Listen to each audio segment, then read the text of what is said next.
기존의 기업들이 데이터 분석을 위해서 뭐 이 회사 저 회사 도구 사면서 비용 많이 썼잖아요. 그런 비용들을 절감할 수 있다. 애저 피셜. 야, 오늘은 게스트가 이렇게 네 분이나 되는데요. 이렇게 또 유명하신 분들 이렇게 네 분이나 모시고 진행할 수밖에 없는 이유, 바로 마이크로소프트 빌드 행사가 있었습니다. 이 마이크로소프트 빌드 행사를 보면 마이크로소프트가 앞으로 1년 동안 어떻게 먹고 사는가를 볼 수도 있고요. 특히나 올해는 또 많은 AI 기능들, 그리고 또 많은 부조정사들이 함께하면서 정말 풍성한 행사이지 않았나라는 생각이 듭니다. 자, 먼저 한 분씩 간단하게 자기소개, PPL 너무 쓰지 마시고 짧게 자기소개 부탁드리겠습니다. 네, 마이크로소프트 고인물 MVP 김도길입니다. 네. 반갑습니다. 네, 고인물. 네. 네, 안녕하세요. M365 MVP 박은정입니다. 네, 저는 AI MVP 전미정입니다. 자, 이렇게 해서 각 분야의 대표 주자들을 한 분씩 모시고 진행을 하게 되었는데요. 자, 이번 빌드 굉장히 내용이 많았는데 이번 빌드를 딱 하나의 단어로 정리하자면 어떤 단어로 정리를 할 수가 있을까요? AI로 찢었다. AI로 찢었다. 네, 거의 수파 느낌 나게 정리를 해주셨는데요. 네. 다르게 설명을 안 해도 될 것 같아요. 박은정 MVP님은 어떻게 정리를 할 수가 있을까요? 네, 저는 다른 세상, 다른 세계가 나타났다라고 정리할 수 있을 것 같습니다. 네, Another World. 네, 왜 제가 자꾸 영어로 쓰고 있죠? 다음에 미정님은? 네. 네, 저는 속도, 스피드 전이었다라는 느낌이 들었습니다. 그렇군요. 무한도전에도 그런 단어 많이 나왔죠. 우리에게 지금 필요한 건 스피드. 네. 자, 정말 스피드 있게 진행을 한번 해볼게요. 애저 피셜이 그렇게 시간이 많지 않기 때문에 바로 본론으로 들어가 보도록 하겠습니다. 자, 50가지 이상의 중대 발표 있었는데요. 그 중에서도 첫 번째가 마이크로소프트의 검색 엔진이죠. 빙이 챗 GPT 안으로 들어가 버렸어요. 자, 그러면서 이제 챗 GPT가 가지고 있는 여러 가지 한계점들이 함께 해결이 되고 있는데, 자, AI MVP신 전미정님은 이 부분을 어떻게 보셨습니까? 네, 사실 챗 GPT가 너무나 대단하긴 하지만 아쉬운 한계점이었다면은 학습 데이터가 2021년까지밖에 없어서 그 이후에 일어난 최신 데이터는 전혀 알지 못한다는 게 좀 아쉬운 점이었죠. 그런데 이번에 마이크로소프트의 검색 엔진 빙이 챗 GPT에 쏙 들어가면서 최신 기술들을 다 찾아서 정리해서 알려주고 또 이런 내용이 어디서 왔는지 그 출처까지 링크를 다 달아주더라고요. 그렇습니다. 출처까지 밝혀준다. 네, 그런 것들 때문에 또 소위 말하는 할루시네이션과 같은 환각 증상 이런 것들로부터도 또 약간 완화될 수 있는 그런 부분들이 있는 것 같아요. 그런데 제가 챗GPT에 들어가 보니까 그 부분이 안 보이더라고요. 빙이. 왜 저는 안 보일까요? 그게 착한 사람들한테만 보이는 건데 저는 돈을 낸 착한 유료 유저거든요. 네네. 네, 그래서 챗 GPT 플러스 유료 버전을 쓰고 있는 사용자에게만 지금 웹 브라우징 베타 서비스를 공개하고 있습니다. 그렇습니다. 저는 아직 무료로 쓰고 있었군요. 네, 유료 사용자에게만 지금은 보인다라고 하는 부분을 우리가 살펴볼 수가 있었습니다. 자, 이번 행사에서 이제 또 한 단어 딱 뽑으라고 한다면 바로 이제 코파일럿, 부조종사라고 얘기를 할 수가 있을 텐데요. 자, 이번에 발표된 내용들 중에서도 이제 윈도우즈 코파일럿이라고 했었어요. 윈도우즈 안에 이제 또 부조종사가 들어간다. 자, 이 부분은 역시 M365 MVP신 박은정 MVP님께서 대답을 해주셔야 될 것 같아요. 네, 윈도우즈 코파일럿 기능이 기본적으로 윈도우 11에서 작업 표시줄에 위치하고 있습니다. 그래서 코파일럿 버튼을 누르시게 되면 사이드바가 별도로 열리게 되는데요. 채팅을 통해서 질문을 해 주실 수도 있고 아니면 필요한 원하는 작업을 요구하실 수도 있습니다. 특히나 다양한 앱을 사용하면서 연결을 해 주실 수 있는 장점이 있기 때문에 동시에 여러 가지를 사용하실 수 있는 구조로 생성을 하실 수가 있고요. 제가 가장 핫하게 본 부분은 플러그인이라고 하는 것을 사용해서 업무에 빠르게 필요한 부분을 연결하실 수가 있기 때문에 실제로 내가 PC를 사용하는 과정에서 이런 부분이 도움이 필요하다라고 하는 거를 바로 받으실 수 있는 특징이 있다라고 말씀을 드릴 수가 있습니다. 이제 윈도우 11에서도 플러그인을 쓸 수 있다라는 말씀이신 거죠? 맞습니다. 그래서 이렇게 끼울 때마다 계속 기능이 확장된다. 자, 그러면은 이 기능의 출시를 기다리고 있는 사람들이 엄청 많을 것 같아요. 이제 윈도우즈 11에 코파일럿이 들어간다 라고 하면 이제 윈도우즈하고 대화를 하는, 네, 정말로 혼자서 중얼중얼하게 되는 그런 상황이 올 것 같은데 언제 나올까요? 네, 많은 분들이 기다리고 계시는데요. 윈도우즈 코파일럿 기능은 저희 다음 달 6월에 인사이드 프로그램 프리뷰로 먼저 제공할 예정이고요. 그리고 올 하반기 가을에 정식 공개 예정입니다. 아, 그러면 올해가 가기 전에 벌써 나온다는 거예요? 맞습니다. 현실 세상에? 네, 좋습니다. 그러면은 앞선 발표에서 뭐 또 지난달인가요? 네, 또 발표해 보면은 이제 또 M365 코파일럿 이런 것들도 발표가 됐잖아요. 그게 빌드에서도 당연히 데모가 있었을 것 같은데 빌드에서는 어떤 데모가 있었습니까? 네, 많은 분들이 영상을 보셔서 알고 계시겠지만 이제 워드를 사용해서 법적 계약 초안을 작성해야 되는 경우 도움이 필요합니다. 특히나 법적 계약을 맺고 캘리포니아 법률에 관한 도움이 필요할 때 저희는 이제 문서를 편집하고 각각의 법률에 관련된 플러그인 3개를 호출을 해서 문서를 읽고 단락을 찾고 변경을 하실 수 있는 기능이 들어가져 있고요. 가장 베스트한 거는 문서에 인텔리전스 기능을 사용하시게 되면 워드에서 M365 코파일럿 기능을 결합해서 간단한 표로 해답을 제시하는 기능까지 사용하실 수 있습니다. 이건 무슨 뭐 코파일럿 부조종사가 아니라 요정들 같아요. 네, 워드 안에 요정들이 살아있어요. 이런 느낌으로 뭔가 작업할 때마다 네, 요정들이 붙어서 아니야, 이건 캘리포니아 법률에 틀렸어. 이런 것들을 바로바로 걸러내주는 그런 느낌입니다. 자, 이거 정말 진짜로 나온다면 임팩트가 어디까지 갈지 굉장히 궁금한데요. 자, 이번에 발표된 것 중에 또 이런 것들이 있었어요. 네, 마이크로소프트 패브릭이라는 게 나왔는데요. 저는 패브릭 하면 뭐 카시트에 들어가는 면직 뭐 이런 느낌인데 마이크로소프트 패브릭은 어떤 서비스일까요? 네, 통합 데이터 분석 플랫폼인 마이크로소프트 패블릭은 데이터 분석 정리하는 툴 더하기 AI 코파일럿이 함께 합체된 부분으로서 개인이나 비즈니스용 용도에 따라서 사용 가능하고요. 가장 베스트한 거는 컴퓨터에 저장된 모든 데이터 파일들을 분석해내는 기능이 있다라고 생각해 주시면 됩니다. 예를 들어서 2년간 많은 판매량을 기반으로 해서 우리 회사 제품 관련해서 정리해줘 라고 명령어를 주게 되면 판매 정보를 보고서를 준비해서 사용자한테 제공되는 놀라운 기능을 제공합니다. 자, 이제 데이터 플랫폼에도 AI가 들어갔고 그것도 이제 뭐 그냥 대충 뭐 AI는 뭐 머신러닝 이런 개념이 아니라 그냥 자비스가 들어가서 내 자비스한테 야 2년치 데이터 분석해줘 라고 하면 그냥 분석을 해주는 거네요. 네, 이런 걸 두 단어로 한다면 개꿀 정도로 정리를 할 수 있을 것 같은데 자, 그런데 패브릭이라는 이 단어 자체는 마이크로소프트가 예전에도 많이 사용을 하고 있었던 그런 단어인 것 같아요. 그래서 그런 부분들은 또 역시 고인물 MVP에게 여쭤봐야 되겠네요. 패브릭 언제 나온 단어인가요?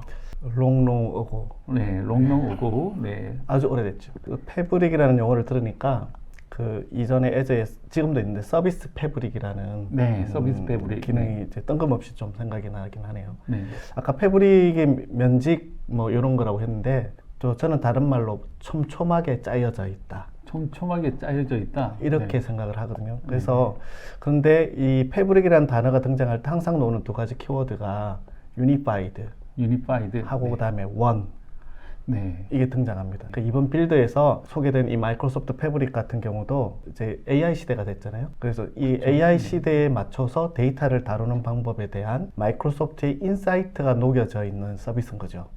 그래서 기업들이 갖고 있는 어떤 사일로 데이터 같은 것들을 지능형 데이터 기반으로 하나의 레이크, 이제 우리가 보통 호수라고 하는 걸 원 레이크라고 여기서 표시하고 있거든요. 호수에 다양한 물고기가 살듯이 그 안에 있는 다양한 데이터들을 하나로 통합해서 우리가 현재 익숙하게 사용하고 있는 데이터 팩토리, 그 다음에 뭐 차세대 시냅스, 파워 BI, 뭐 이런 기존 기술 세트를 그대로 활용할 수 있기 때문에 기존의 기업들이 데이터 분석을 위해서 막 이 회사 저 회사 도구 사면서 비용 많이 썼잖아요. 그런 비용들을 절감할 수 있다. 그러면서 마이크로소프트는 하나의 일관된 솔루션으로 데이터를 다루게 해줄 수 있는 그런 점에서 패브릭이라는 이름을 붙이지 않았을까. 네, 패브릭이라는 이름에 이렇게 많은 뜻이 있었군요. 그리고 또 중간에 설명해 주실 때 이미 우리가 잘 사용하고 있다고 말씀하셨지만 사용하지 못하는 데가 훨씬 더 많았던 것 같아요. 그런 데들이 이번에 정말로 데이터를 네, 하나의 제대로 되어 있는 네, 하나의 호수에, 하나의 저수지에 잘 모여져 있는 데이터들을 잘 활용할 수 있는 그런 계기가 되지 않을까라고 크게 기대가 됩니다. 자, 발표된 내용들 중에서 개발자들이 좋아할 만한 내용들이 한 두어 가지 정도 눈에 띄었는데요. 네, 그 중에 하나가 애저 데브박스, 그리고 애저 개발자 환경 이런 것들이 있었는데 네. 이런 것들이 뭘까요? 제가 이번에 좀 집중적으로 이 영상을 여러 번 보았는데 네. 돌려보기도 여러 번 했거든요. 그렇군요. 3종 세트가 있습니다. 개발자 3종 세트. 3종 세트. 네, 제가 이름을 붙였어요. 무슨 잭필드 3종 세트 이런 느낌인데요. 네. 네, 이거는 마이크로소프트가 개발자를 위한 3종 세트를 내놨는데 네네. 첫 번째가 데브홈, 네.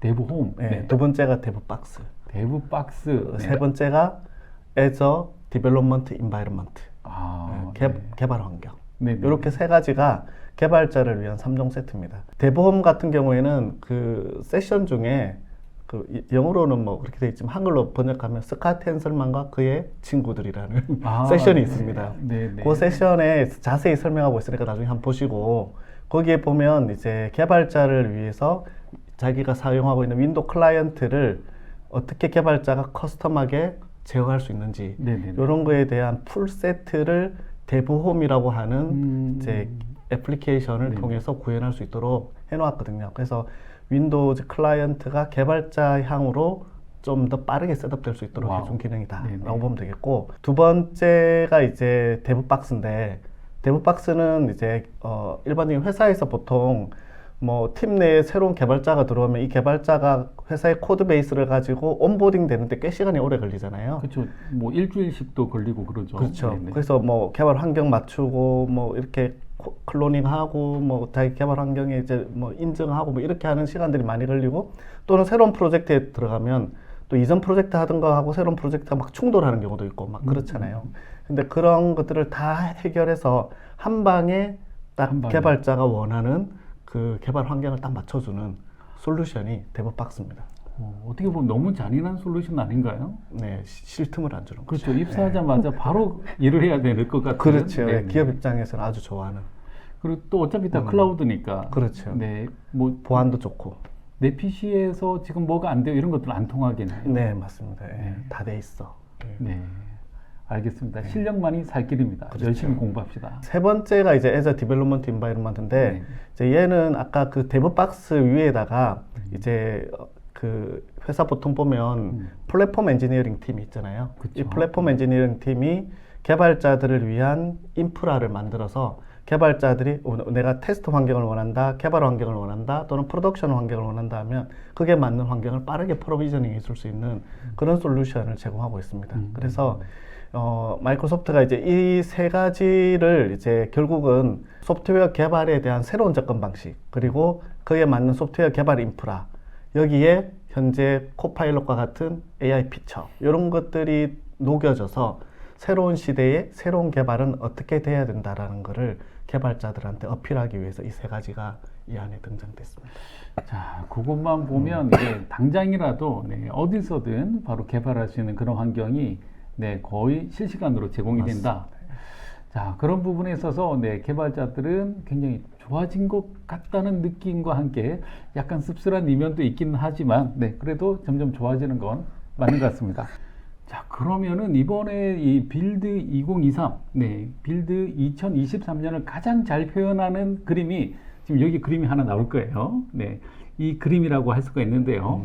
코파일럿 스택이라는 게 나왔어요. 네, 이걸 보시면 어떤 느낌이 드십니까? 좋은 느낌이죠. 좋은 느낌. 네. 네. 이 그림을 딱 보면 네네. 이번 빌드에서 이 그림 한 장이 사실은 이 전체 빌드의 행사를 관통하고 있습니다. 그래서 사실 잘 보시면 알겠지만 AI라는 용어보다 코파일럿이라는 용어가 가장 많이 등장을 했어요. 그렇죠. 그래서 이제 사실은 AI라는 용어를 할 때는 약간 법령적이고 네. 어찌 보면 좀 아카데믹하고 네네. 네. 좀 현실과 동떨어진 느낌도 좀 있는데, 근데 마이크로소프트는 AI보다는 코파일럿을 강조하면서 실현 기술, 그리고 현실에 적용 가능한 기술로서 AI의 주도권을 코파일럿이라는 브랜드 네이밍으로 새롭게 프레임 전환을 하는 시도, 이렇게 보였습니다. 그래서 이번에 그 빌드에서 여러분이 꼭 봐야 되는 영상이 하나 있는데, 그게 마이크로소프트 CTO인 케빈 스콧이 발표한 AI 코파일럿의 시대라는 세션이 있거든요. 아, 그거 보면 코파일럿에 대한 아이디어가 처음에 어떻게 시작됐는지 나옵니다.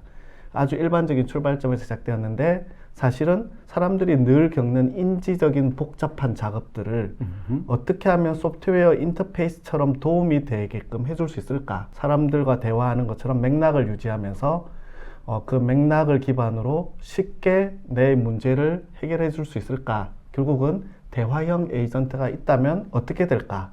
라는 시나리오에서 이제 코파일럿을 만들어내게 되는데 사실 이게 한 5년 정도 됐대요. 5년 정도 고민을 하면서 어떤 공통의 기술 스택이 있을까를 고민을 했고 그걸 먼저 정립을 했기 때문에 이번 빌드에서 굉장히 빠르게 다양한 코파일럿이 쏟아져 나올 수 있었다라는 얘기를 거기서 했거든요.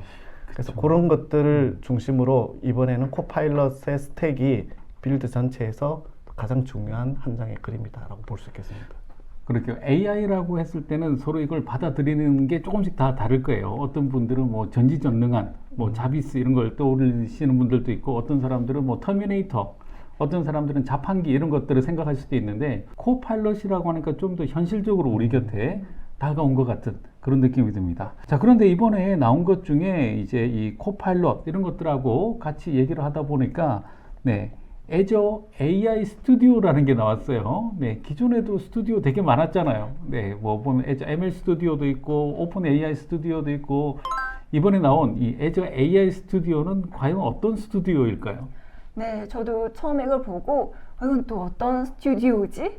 여기서 어떤 걸 할 수 있지? 궁금했었는데 이번에 새로 나온 애저 AI 스튜디오는 사용자의 데이터와 거대 모델을 합쳐서 나만의 코파일럿을 만들 수 있다라고 보시면 되겠습니다.